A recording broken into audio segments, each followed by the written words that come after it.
I only have 20 minutes, so I will do my best to make this work. I'm going to not edit this either. Hopefully, it works out. If you'll notice, there's a bunch of laundry baskets behind me. That's because I'm human too, and I'm attempting to get that done. But I did this first.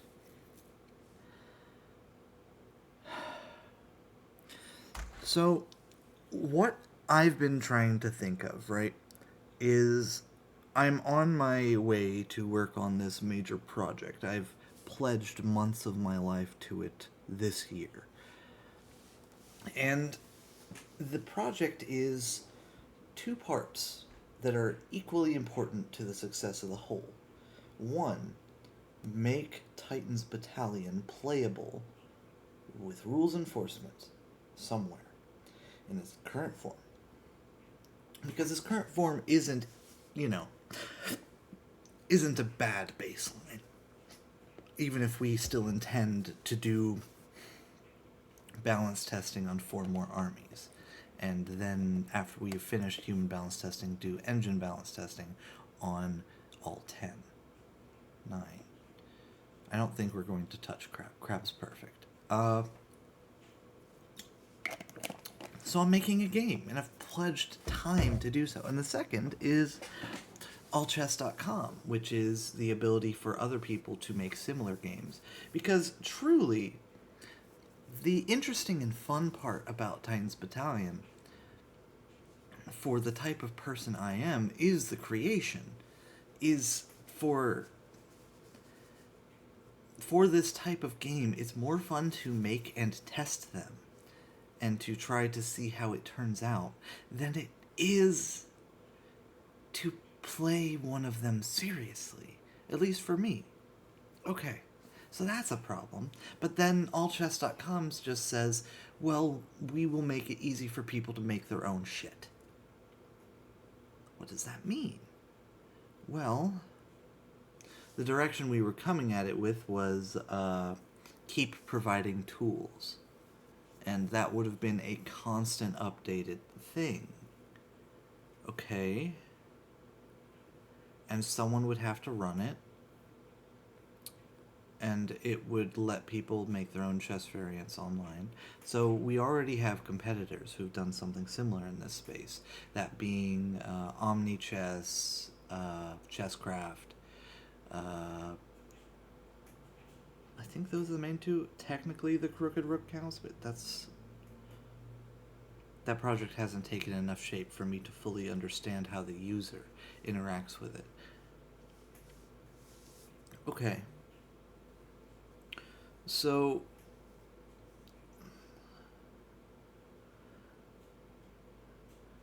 what is the point of what I'm doing? Well, I want, first of all, this would be the first time that a multi-army variant has been proven balanced and would be possible to play competitively. And it has a level of sharpness and positional complexity from even minor mistakes that make the game brutal to play, which some people are going to love. It's going to be the Dark Souls of chess. It's like 100 times as complicated. You can't just memorize 2 openings, you know.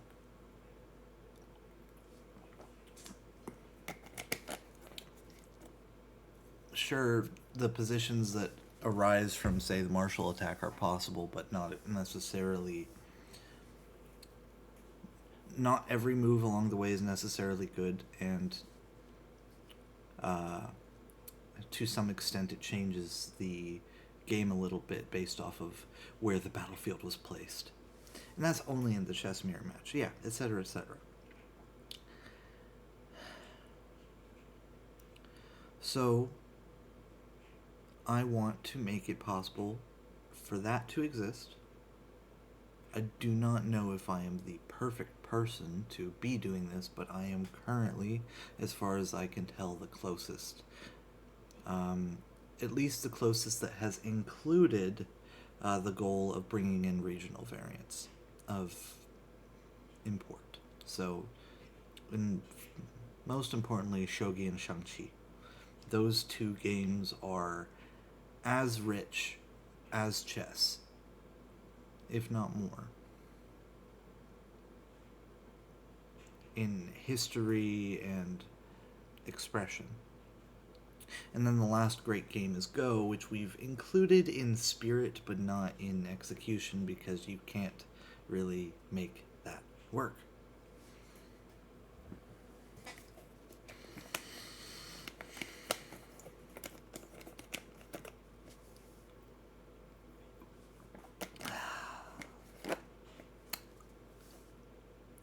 Okay.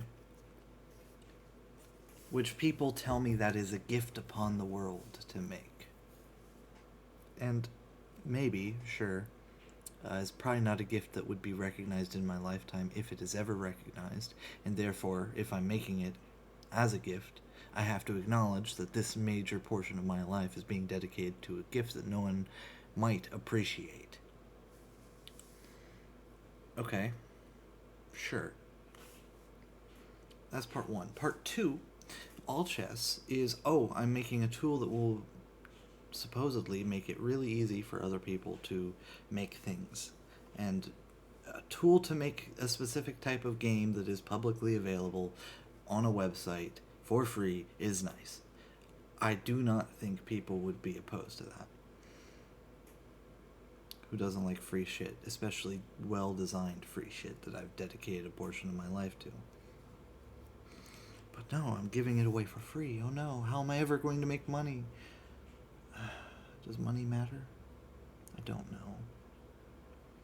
So, the line of reasoning that came off of the make a thing for people to make games easier, I realized that at the current rate of progress, somebody can make an AI, either a general AI or a normal one, capable of making websites and games, eventually. And that you could describe your game in prompt and then discuss it with said AI, discuss it until it sharpens into what you think you want.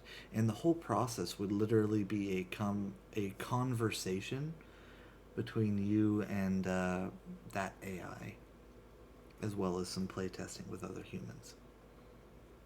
And then it would just happen. And I say that's probably 100 years out at most, that's possible. And more readily available. It'll probably be possible in 50, just really expensive. Like, you're really gonna dedicate AGI time to that? Come on. So, what's the point of me doing what I'm doing? Well, then I hit the logical point of, does the person making the vaccine wait 20 years when it'll be easier to make his vaccine because the technology will be better? No, he works with what he has, participates in the generational learning, trial and error, passes on the lessons he learns, and he is part of what makes it easier in 20 years, first of all. And second of all, that helps people now. And what I'm doing is not as extreme as a vaccine for a disease. It is an entertainment thing, a thought experiment. I am working purely in the space of making other people happy. That's a whole thing.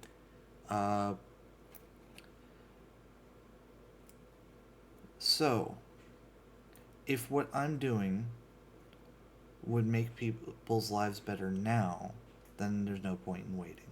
Okay, sure, that is a good presupposition, but that led me to realize that's a little fragile.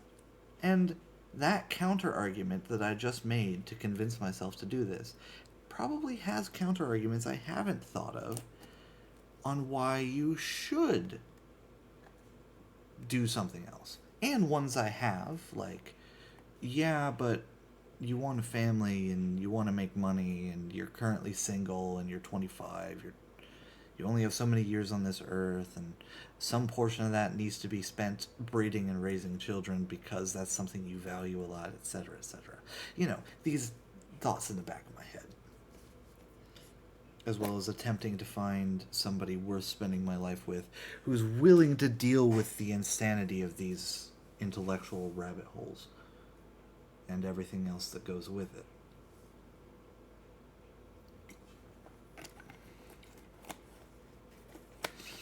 So, I am not capable of seeing, understanding, and listening to every possible argument for and against me making this choice in my life.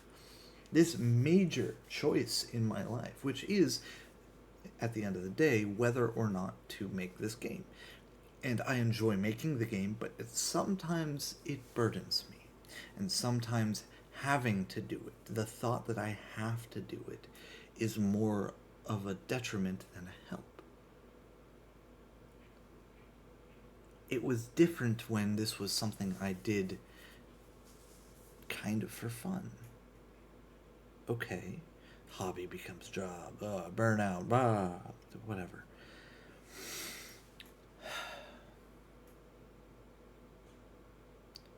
So, if I cannot understand every single argument, wait, what would it look like if someone could? If an individual being could fully understand every argument and counter-argument of any thought they ever have.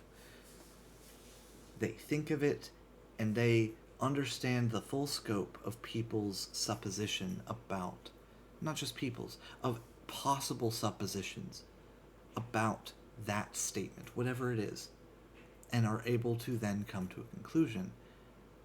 That would represent perfect logic, where you instantly understand where everything's going. You would look at the Sudoku puzzle and instantly follow all of the logic to the end and just write down the numbers in a row.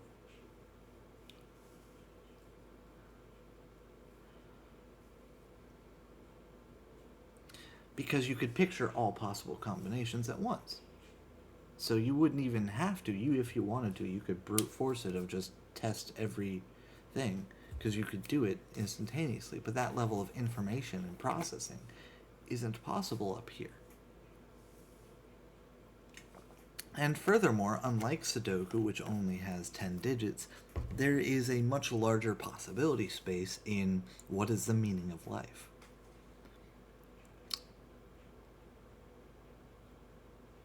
And that is why it's a personal question, because every single human being has to decide that for themselves, not figure it out. It is impossible to figure it out.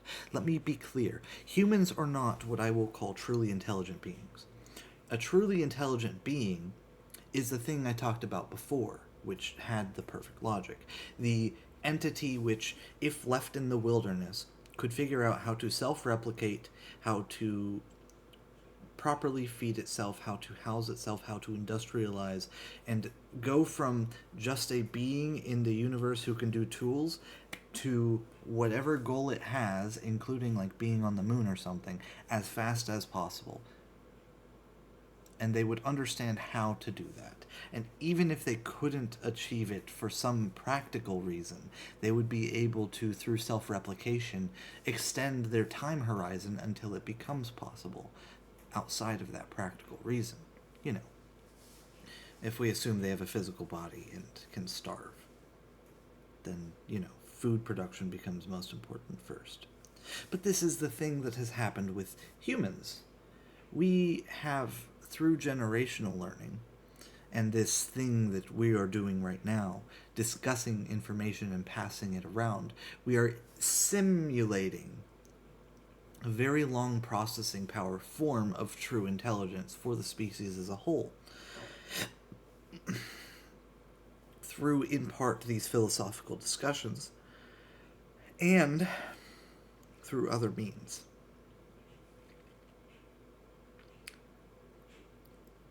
Slowly but surely, we are achieving agricultural revolution, industrial revolution, scientific advancement, because you stand on the shoulders of giants. You learn everything for whatever it is you're studying that anyone has ever done to an extent. or as much as you need to make an advancement. And when you make an advancement, that gets added to the knowledge pool, which we then amass and continue growing and continue growing and continue growing. And philosophy has advanced the same way. So perhaps there is enough there. But no, I do not believe so. That process is finite. We will always be able to find and refute arguments further. We will, supposedly, never really reach the end of the questions. You can think physics is solved, it's probably not. You can think philosophy is solvable, it's probably not.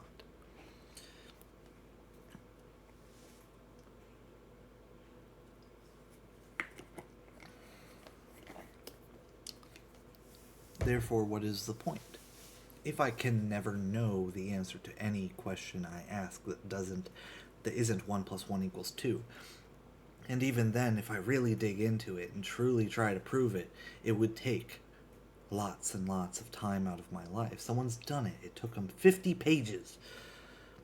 And I think other people have done it in less since then because they had that previous basis to work off of.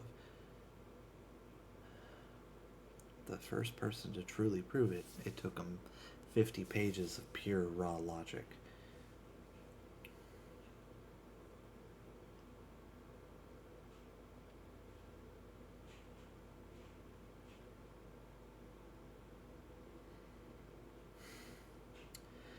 So it takes too much processing time. And that led me to think, well, if thought isn't the answer, perhaps action is. Perhaps I need only do positive things in my world, in my environment, and continue doing those things. Perhaps I need only to take action without thought. And that thinking about this is pointless. If I'm going to do it, do it. If I'm not, not.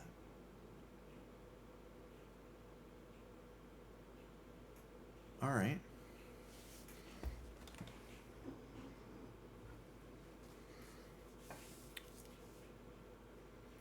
Sure.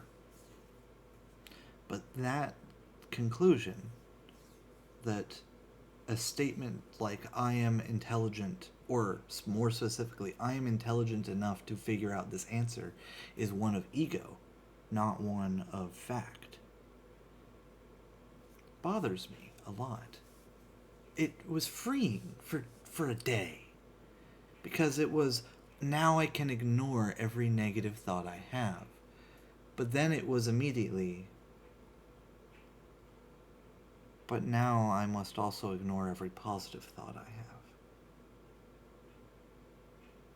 Where does that lead? Must I ignore every positive thought? I get to make this choice. I get to make a choice in known ignorance now. And that known ignorance that I am now in, from understanding the world better, understanding myself better, and not being able to have delusions of understanding and grandeur.